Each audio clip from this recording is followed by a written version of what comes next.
Hello students, we are doing a lecture series of microeconomics class 11th. We have already covered a few topics of this lecture series.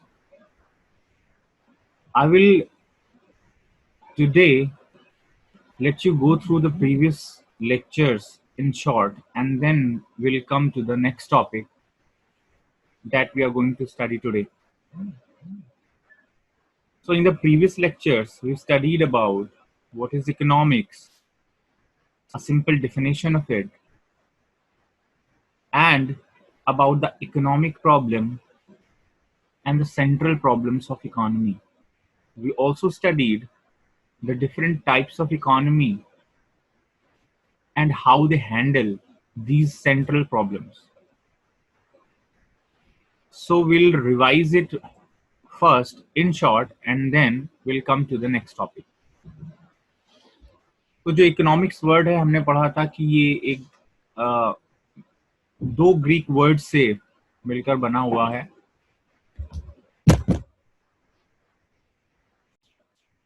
तो हम लोगों ने पिछले lectures में पढ़ा था कि इकोनॉमिक्स क्या होता है. इकोनॉमिक्स के बारे में हमने पढ़ा कि ये दो ग्रीक वर्ड से मिलकर डिराइव हुआ था, एक ओइको और दूसरा nomos.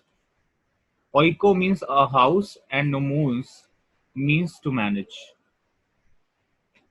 So we can say that economics initially was meant as a household management or home management. Then we studied a simple definition of economics, and according to this definition, economics social science का वो branch है जो कि economic problems से deal करता है, और साथ ही साथ इस प्रॉब्लम में कैसे कोई इंडिविजुअल या कैसे कोई सोसाइटी या फिर हम कह सकते हैं इकोनॉमी बिहेव करता है, वो हमें इकोनॉमिक्स में पढ़ना होता है. So it is a branch of social science that deals with economic problems and how an individual or society behaves under this problem. हालांकि ये डेफिनेशन आपको एग्जाम में नहीं लिखनी है, फिर भी for getting a start this is a good definition, जिससे आपको एक बेस मिल जाएगा. जो प्रॉपर डेफिनेशन है वो हम आपको लेक्चर के एंड में अभी पहुंचने वाले हैं, वहां पर बताएंगे कि वही डेफिनेशन आपको लिखनी है. फिर हमने ये पढ़ा था कि भाई इकोनॉमिक्स में हम अगर इकोनॉमिक प्रॉब्लम्स को स्टडी करते हैं तो ये इकोनॉमिक प्रॉब्लम क्या है और कैसे अराइज होती है. तो इसके तीन रीजंस हमने पढ़े थे. That three reasons of economic problem are that we have unlimited wants. It means that every individual or every society wants to produce and consume unlimited things. उनकी जो wants होती हैं वो limited नहीं होती हैं और unending होती हैं. हो सकता है आज की डेट पर आपको कोई चीज आपकी want हो, डिजायर हो, और अगर वो कल आप उसको हासिल कर लेते हैं तो आपकी वांट्स खत्म नहीं हो जाएंगी, फिर आप उससे भी ज्यादा आगे की कुछ चीजों को डिजायर करने लगेंगे. इसीलिए हम कह रहे हैं कि वांट्स जो है वो अनलिमिटेड है और अनएंडिंग है. अगर आज आप एक एप्पल आईफोन चाहते हैं और अगर कुछ समय बाद आपको वो मिल जाएगा तो ऑब्वियसली आप किसी और दूसरी चीज की डिजायर करेंगे. अगर आप आज किराए के मकान में रह रहे हैं और आप एक घर खरीदना चाहते हैं, कल को आप एक छोटा घर खरीद लेंगे तो आप फिर उससे आगे और बड़े फ्लैट या घर में जाने की कोशिश करेंगे, उसको भी परचेस करना चाहेंगे. तो आपकी वांट्स जो होती हैं वो अनएंडिंग या अनलिमिटेड होती हैं. फिर हमने पढ़ा था कि क्योंकि इन वांट्स को पूरा करने के लिए जो रिसोर्सेज हैं हमारे पास वो स्केयर्स हैं, और इन रिसोर्सेज को हम मल्टीपल वेज में ऑल्टरनेट तरीके से, ऑल्टरनेट यूजेस का मतलब एक से ज्यादा चीजों में हम इनको एलोकेट कर सकते हैं, यूज कर सकते हैं. इसलिए हमें इकोनॉमिक प्रॉब्लम फेस करनी होती है जो कि होती है प्रॉब्लम टू मेक चॉइस. हमारे पास अनलिमिटेड वांट्स हैं, उन वांट्स को पूरा करने के लिए हमारे पास जो रिसोर्सेज हैं वो स्केर्स हैं, और इन स्केर्स रिसोर्सेज के भी अल्टरनेट यूजेस हैं। तो हमें अपनी सारी वांट्स में से कुछ वांट्स को सैक्रिफाइस करना होगा और कुछ वांट्स को हम उसमें से पूरा करेंगे। यानी कि हमें यहाँ पर चॉइस करनी होगी कुछ वांट्स को पूरा करने की, जो हमें लगता है कि जो ज्यादा जरूरी वांट्स हैं उनको हम पहले पूरा करेंगे, और सारी वांट्स हम कभी भी पूरी नहीं कर पाएंगे। इसलिए कहते हैं कि रिसोर्सेज आर स्केर्स। स्केर्सिटी का मतलब ही है that our resources are always in short, यानी कि कम होती हैं, शॉर्टेज में होती हैं, in respect of our wants. Resources are always less than our wants. Resources हमारे wants से हमेशा कम होते हैं। तो ये चीजें हमने पढ़ी थी। फिर हमने दो एग्जाम्पल्स देखे थे, एक कंज्यूमर और एक प्रोड्यूसर का। कंज्यूमर के एग्जाम्पल आपको दे चुके हैं कि आपकी जो वांट्स हैं वो अनलिमिटेड होती हैं, और उनमें से कुछ वांट्स को आपको चूज करना होता है, क्योंकि आपके पास जो रिसोर्स है, जो इनकम है एज अ कंज्यूमर, वो सफिशिएंट नहीं होती हमेशा कि आप अपनी सारी वांट्स को पूरा कर पाएं।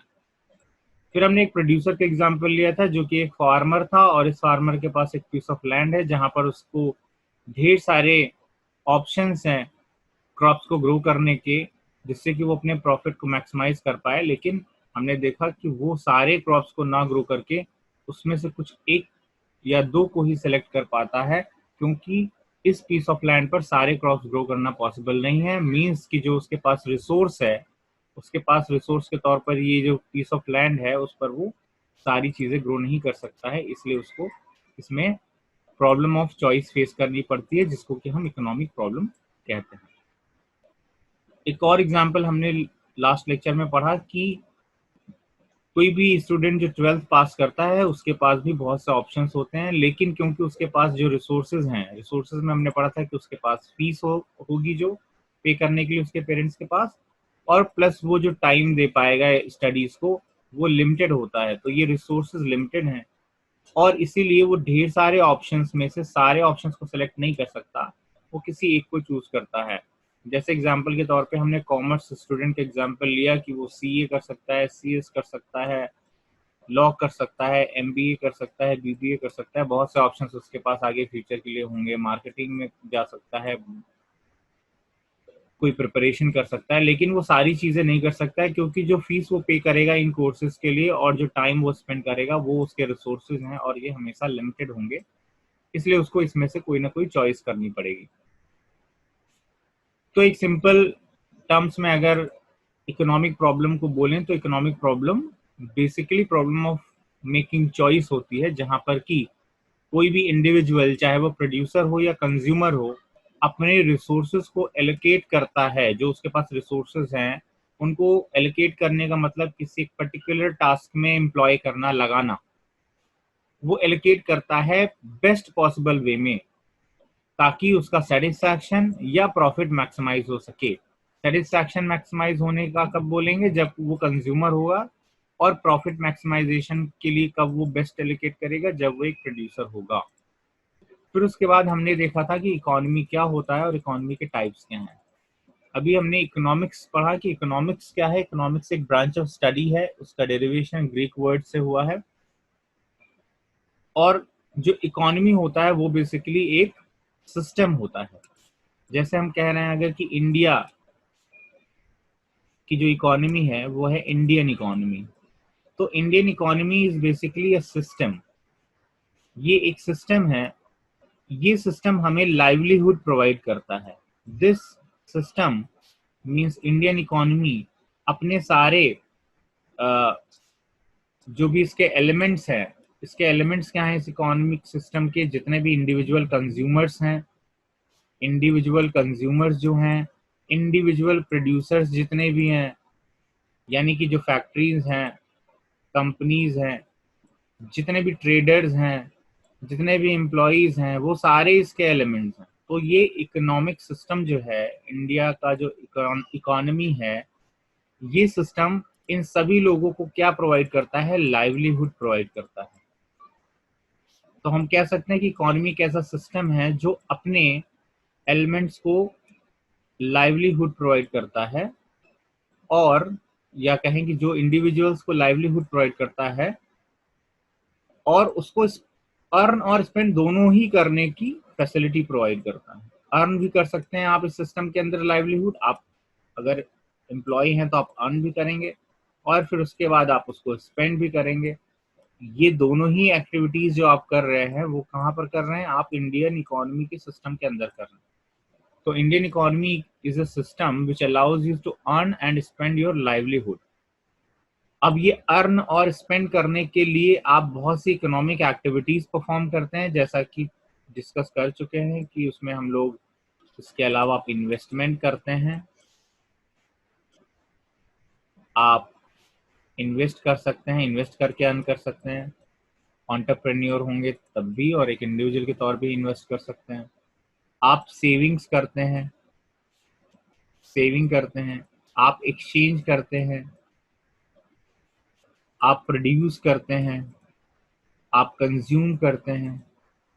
तो बहुत से ऐसी इकोनॉमिक एक्टिविटीज हैं, production, consumption, investment, saving, exchange, ये सारी चीजें आप परफॉर्म करते हैं इंडियन इकोनॉमी के अंदर, यानी एक सिस्टम के अंदर। तो ये जो सिस्टम आपको ये सारी इकोनॉमिक एक्टिविटीज परफॉर्म करने के लिए अलाउ करता है और आपको लाइवलीहुड अर्न और स्पेंड करने की फैसिलिटी देता है, का सिस्टम प्रोवाइड करता है, वो हमारा इकोनॉमी है। इकोनॉमी बेसिकली तीन टाइप्स के हैं, मार्केट इकोनॉमी होता है, सेंट्रली प्लान्ड है, मिक्स्ड इकोनॉमी होता है। और इनको हम सब डिवाइड अगर करें तो ये तीनों ही इकोनॉमीज ओपन हो सकती हैं या क्लोज्ड हो सकती हैं। जैसे कि फॉर एग्जांपल इंडिया की इकोनॉमी जो है वो मिक्स्ड इकोनॉमी है, और मिक्स्ड होने के साथ साथ ये एक ओपन इकोनॉमी है। तो हम कहेंगे कि Indian economy is mixed open economy. Open economy भी हमने पढ़ा कि क्या होता है, जिसमें कि एक इकोनॉमी दूसरे इकोनॉमी से या दूसरे कंट्रीज के साथ इकोनॉमिक रिलेशंस रखता है, तो उसको हम कहते हैं कि वो एक ओपन इकोनॉमी है। और अगर कोई इकोनॉमी दूसरे देशों के साथ कोई इकोनॉमिक संबंध नहीं रखता, आर्थिक संबंध नहीं रखता, कोई भी इंपोर्ट एक्सपोर्ट ट्रेड नहीं करता, तो उसको हम बोलेंगे कि वो एक क्लोज्ड इकोनॉमी है। फिर उसके बाद हमने पढ़े थे डिफरेंसेस मार्केट और सेंट्रली प्लान्ड इकोनॉमी में, जिसमें हमने ये पढ़ा था कि मार्केट इकोनॉमी एक ऐसी इकोनॉमी होती है जहां पर की resources private individuals, private sector own और कंट्रोल करता है। सेंट्रली प्लान्ड इकोनॉमी वो इकोनॉमी है जिसमें गवर्नमेंट सारे रिसोर्सेज को, रिसोर्सेज ऑफ प्रोडक्शन ओन और कंट्रोल करता है। फिर डिसीजन मेकिंग जो होती है मार्केट इकोनॉमी में, वो मार्केट फोर्सेस के बेसिस पर होती है। मार्केट फोर्सेस जो डिमांड और सप्लाई की मार्केट फोर्सेस हैं, इन डिमांड और सप्लाई को देखते हुए सारे डिसीजंस लिए जाते हैं, और डिसीजन मेकिंग में गवर्नमेंट का इंटरफेरेंस बिल्कुल कम होता है। प्राइवेट इंडिविजुअल्स या ये कहें कि जो ओन करता है रिसोर्सेज को, वही उससे संबंधित निर्णय ले सकता है, डिसीजंस ले सकता है।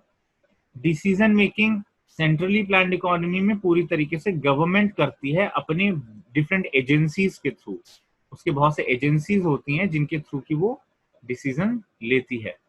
कंपटीशन मार्केट इकोनॉमी में बहुत होता है, क्योंकि ढेर सारे प्राइवेट सेक्टर्स, प्राइवेट कंपनियां इसमें काम कर रही होती है और ज्यादा से ज्यादा प्रॉफिट अर्न करने के लिए एक दूसरे से हमेशा कॉम्पीट करती हैं। गवर्नमेंट में सारे रिसोर्सेज गवर्नमेंट के पास हैं, तो कोई कंपटीशन नहीं है, और गवर्नमेंट एक ही होती है किसी कंट्री में, इसलिए उसका कोई कॉम्पिटिटर नहीं है। Then role of government market economy में बहुत कम रोल होता है, इनफैक्ट ना के बराबर होता है। और जो सेंट्रली प्लान्ड इकोनॉमी है उसमें बहुत ही इंपॉर्टेंट रोल है, सारा काम, सारी इकोनॉमिक एक्टिविटीज को मॉनिटर करते रहना ये सरकार करती है, और सारे रिसोर्सेज को ओन और कंट्रोल करने का काम करती है। तो इस तरीके के हमने डिफरेंसेस पढ़े थे। एक डिफरेंस जिसमें नहीं मेंशन किया था वो हमने आपको बताया था, काफी इंपॉर्टेंट है, कि जो ऑब्जेक्टिव मार्केट इकोनॉमी का है वो हमने कहा था ये होता है प्रॉफिट मैक्सिमाइजेशन। और सेंट्रली प्लान्ड इकोनॉमी में हमने कहा था कि सोशल वेलफेयर जो होता है वो एक, यहाँ पर लिख दे रहे हैं, सोशल वेलफेयर जो है वो हमारा ऑब्जेक्टिव होता है किसमें, सेंट्रली प्लान्ड इकोनॉमी में।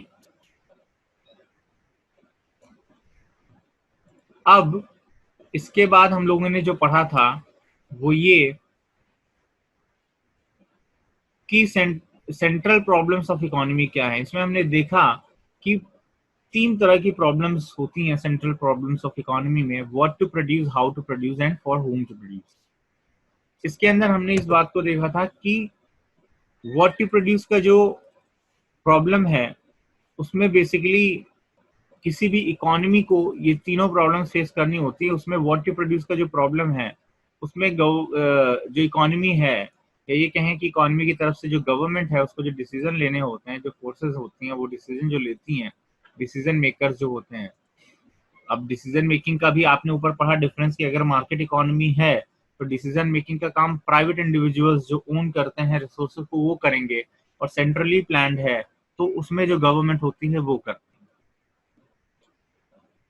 हमने पढ़ा कि व्हाट टू प्रोड्यूस में हमें डिसीजन लेना होता है कि हम किस तरह की गुड्स को प्रोड्यूस करें और कितनी क्वांटिटी में प्रोड्यूस करें। तो इसके 2 डायमेंशंस हमने पढ़े थे, what to produce and what quantity to produce. What to produce में हमने पढ़ा था कि या तो वॉर टाइम गुड्स प्रोड्यूस होते हैं, डिफेंस गुड्स प्रोड्यूस होते हैं, या फिर पीस टाइम गुड्स का ऑप्शन होता है। पीस टाइम गुड्स में कंज्यूमर गुड्स और कैपिटल गुड्स होते हैं। कंज्यूमर गुड्स को फर्दर एसेंशियल कमोडिटीज या लग्जरी आइटम्स में डिवाइड किया जा सकता है।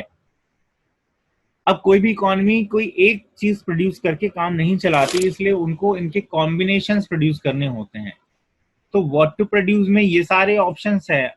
अब गवर्नमेंट को दूसरा जो डायमेंशन है वो तय करना है कि quantity of goods to be produce, कितनी क्वांटिटी में वॉर गुड्स प्रोड्यूस हो या डिफेंस आइटम्स प्रोड्यूस हो, कितने क्वांटिटी में पीस टाइम गुड्स यानी कंज्यूमर गुड्स और कैपिटल गुड्स प्रोड्यूस हो।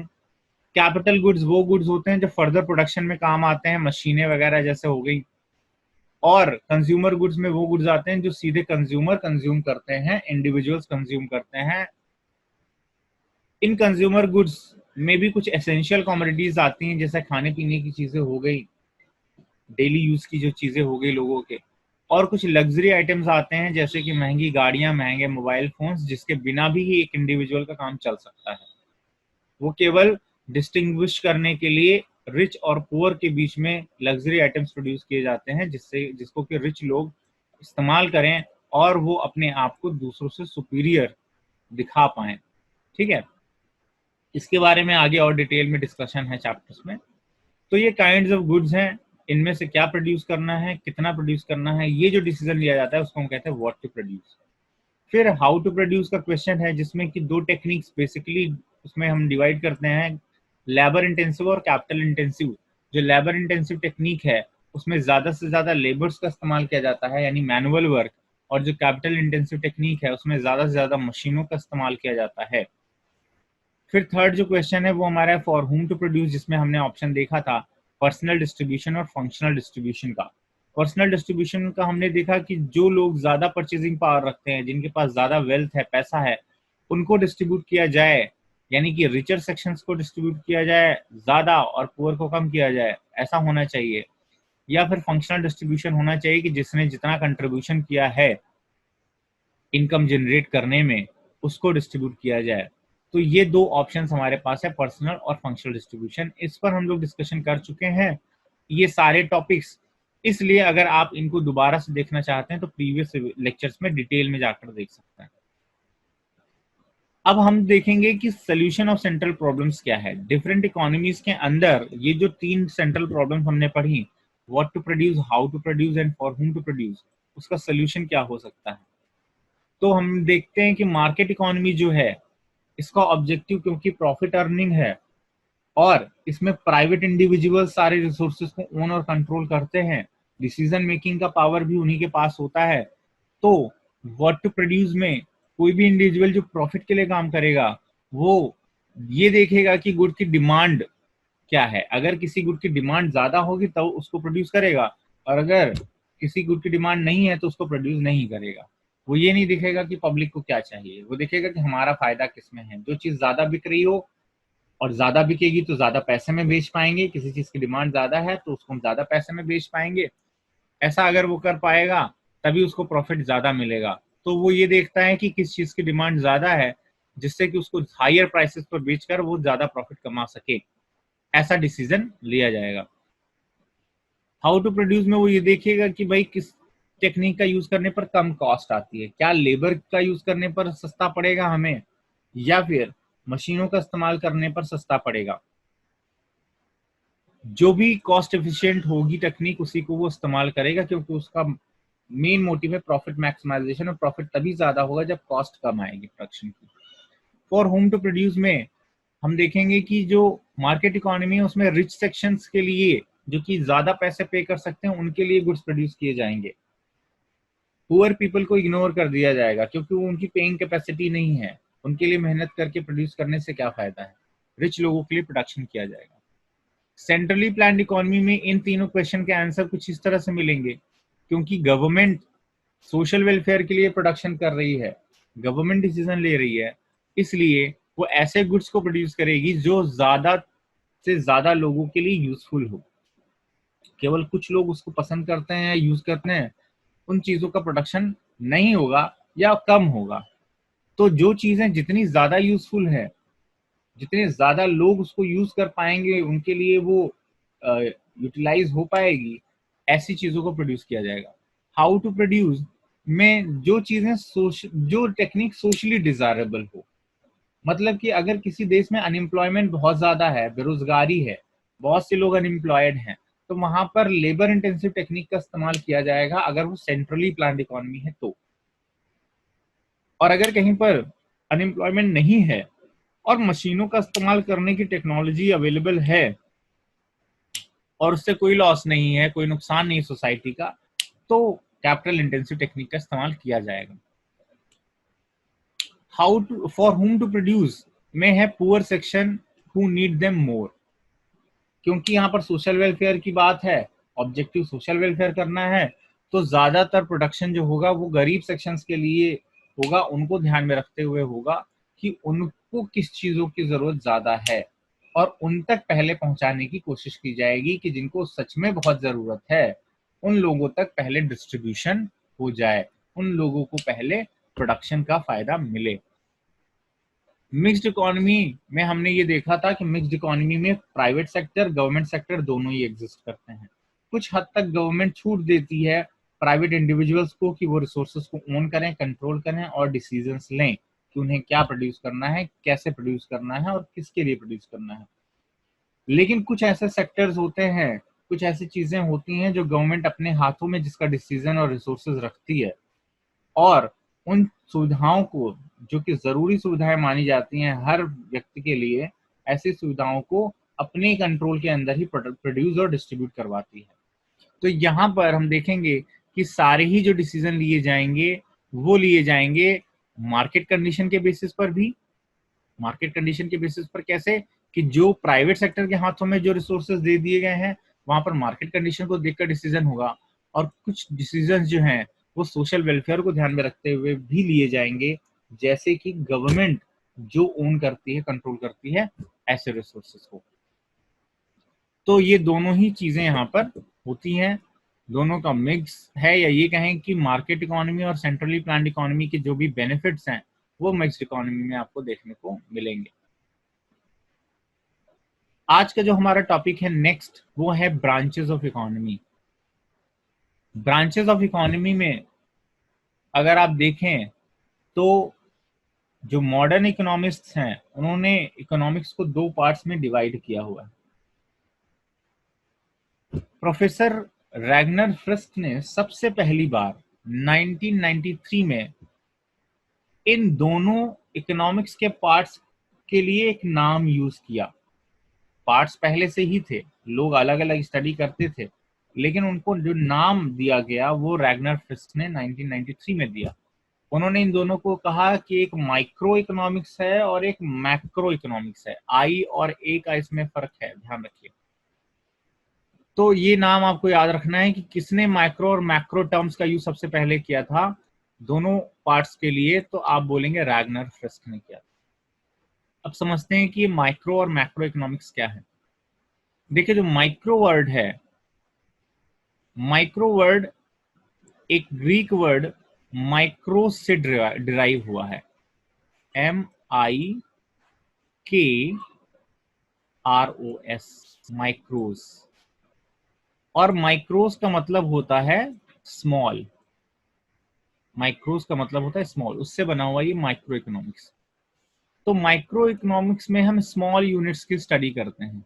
इकोनॉमिक यूनिट्स जो इंडिविजुअल यूनिट्स हैं उनकी स्टडी हम करते हैं माइक्रो इकोनॉमिक्स में।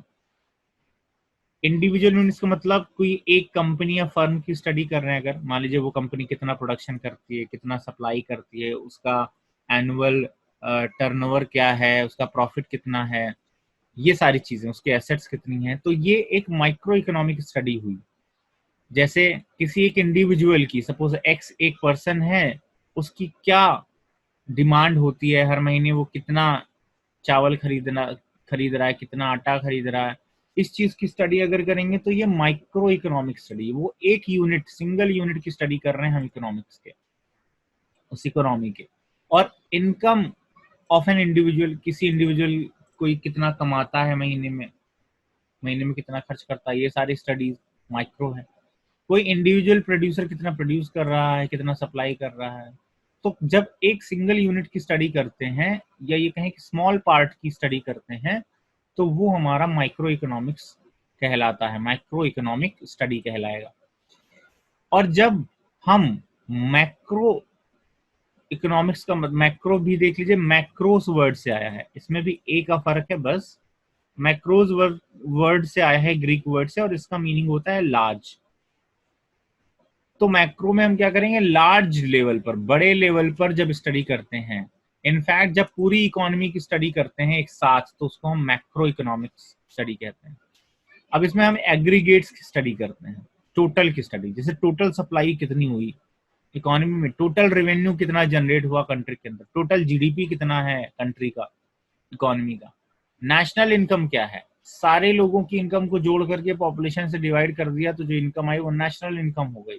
तो नेशनल इनकम क्या है, लेवल ऑफ एम्प्लॉयमेंट क्या है, ठीक है। तो इस तरह की चीजें, हालांकि नेशनल इनकम का फॉर्मूला और भी है, तो इसको हम लोग आगे के टॉपिक्स में पढ़ेंगे, जब मैक्रो पे आएंगे तब, अभी तो हमें माइक्रो ही पढ़ना है। तो फॉर्मूला एकदम आप वो मत मान लीजिएगा।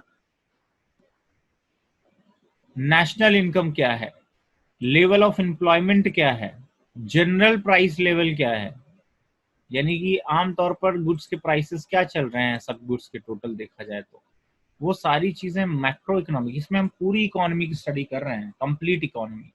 और यहाँ पर हम एक यूनिट की स्टडी कर रहे हैं, तो माइक्रो इकोनॉमी। इनके बीच का डिफरेंस देखिए,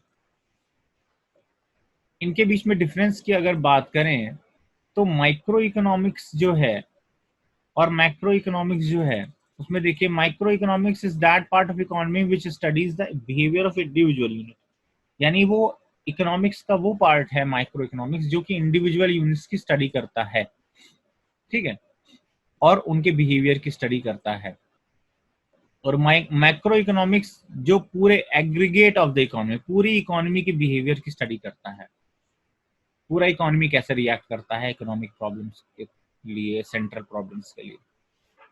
जो मेन टूल होता है माइक्रो इकोनॉमिक्स में, वो होते हैं डिमांड एंड सप्लाई। इन्हीं टूल्स, डिमांड और सप्लाई की मदद से ही पूरी माइक्रो इकोनॉमिक स्टडी की जाती है।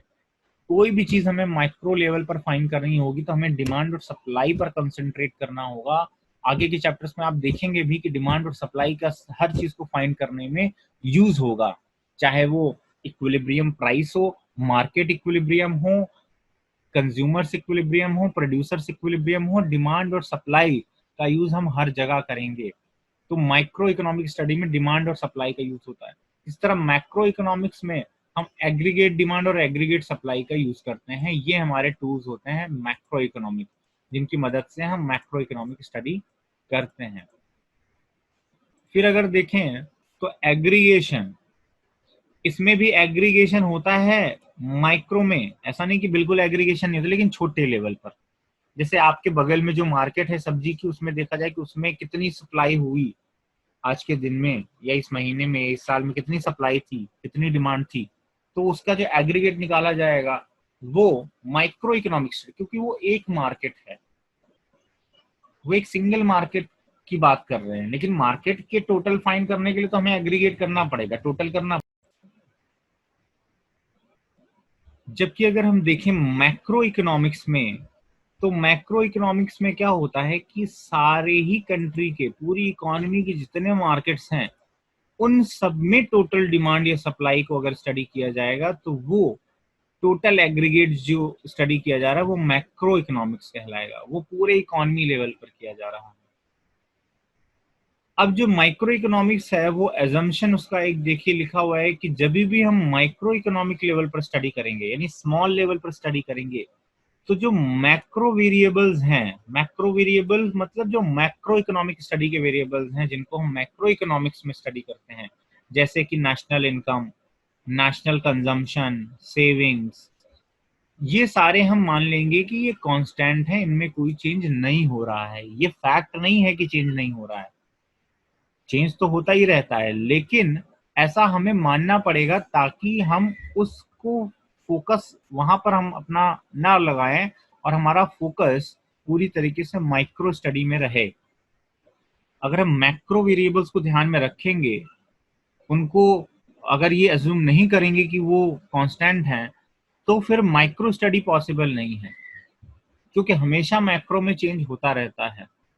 तो हमें कुछ देर के लिए अपना फोकस केवल उस इंडिविजुअल यूनिट पर लाना है जिसको हम स्टडी कर रहे हैं, और ये मान लेंगे कि बाकी की जितनी चीजें इकोनॉमी में हैं वो सब कांस्टेंट है उतनी देर के लिए।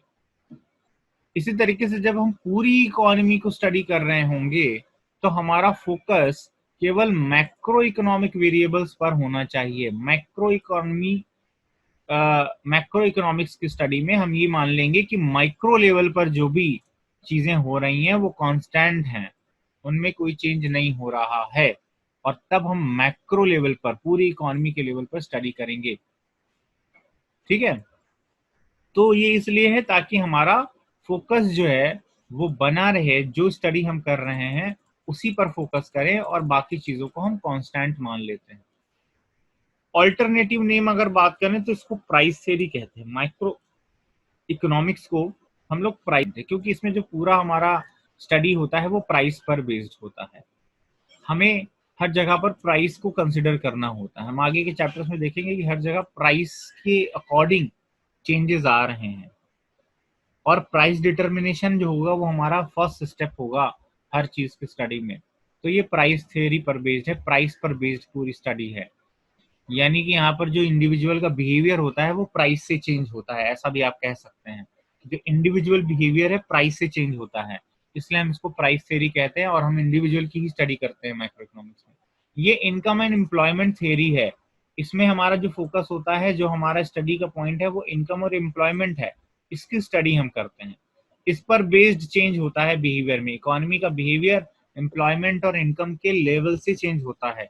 इनकम का लेवल बढ़ने पर डिमांड्स बढ़ती हैं एग्रीगेट, इनकम का लेवल कम हो जाएगा तो डिमांड कम हो जाएगी, इनकम का लेवल बढ़ने पर सप्लाई बढ़ जाएगी, एम्प्लॉयमेंट बढ़ेगा तो डिमांड बढ़ेगी, एम्प्लॉयमेंट लेवल बढ़ेगा तो इनकम बढ़ेगी। ये सारी चीजें, यानी इनकम और एम्प्लॉयमेंट से ही पूरी इकोनॉमी जो है कंप्लीट है। जो माइक्रो स्टडी का जो हमारा कॉन्सेप्ट है वो इन दोनों पर ही बेस्ड है, इसलिए हम इसको इनकम एंड एम्प्लॉयमेंट थ्योरी भी कहते हैं।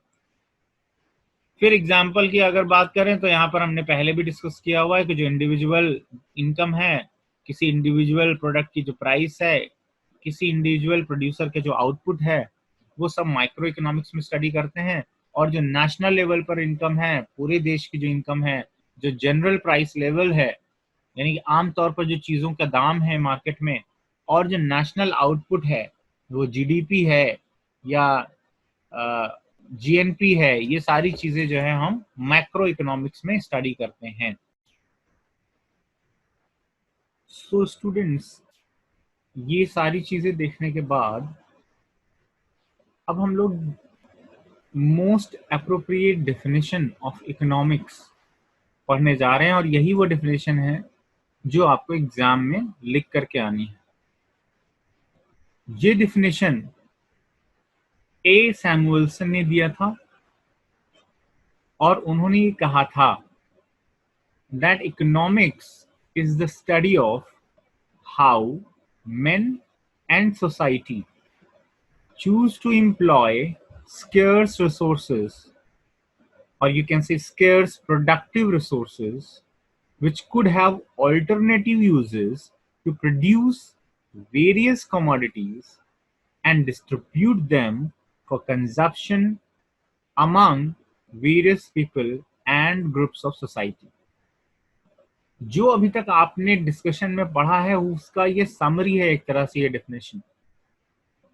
हमने ये पढ़ा कि कैसे इंडिविजुअल मेन या जो पूरी सोसाइटी है, पूरी इकोनॉमी है, वो अपने स्केर्स रिसोर्सेस का इस्तेमाल करती है और इन रिसोर्सेस के ऑल्टरनेटिव यूजेस होते हैं, क्योंकि जो रिसोर्सेज इंडिविजुअल या सोसाइटी के पास होते हैं, क्योंकि उनके ऑल्टरनेटिव यूजेस हैं, मींस वो उसको कई जगहों पर इस्तेमाल कर सकते हैं, इसलिए उनको इसमें से सेलेक्ट करना होता है कि उन रिसोर्सेज का, उन प्रोडक्टिव रिसोर्सेज का वो किन चीजों में इस्तेमाल करें प्रोड्यूस करने के लिए।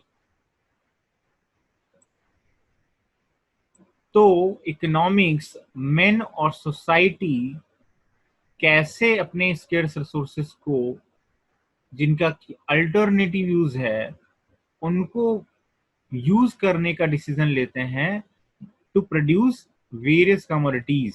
जो तरह तरह की कमोडिटीज सोसाइटी में या उस इंडिविजुअल को चाहिए, उसको प्रोड्यूस करने में वो कैसे अपने रिसोर्सेस को एम्प्लॉय करते हैं, और फिर इन कमोडिटीज को जो वो प्रोड्यूस कर लेते हैं उसको कैसे डिस्ट्रीब्यूट करते हैं कंजम्पशन के लिए वेरियस सोशल ग्रुप्स में, वेरियस पीपल को।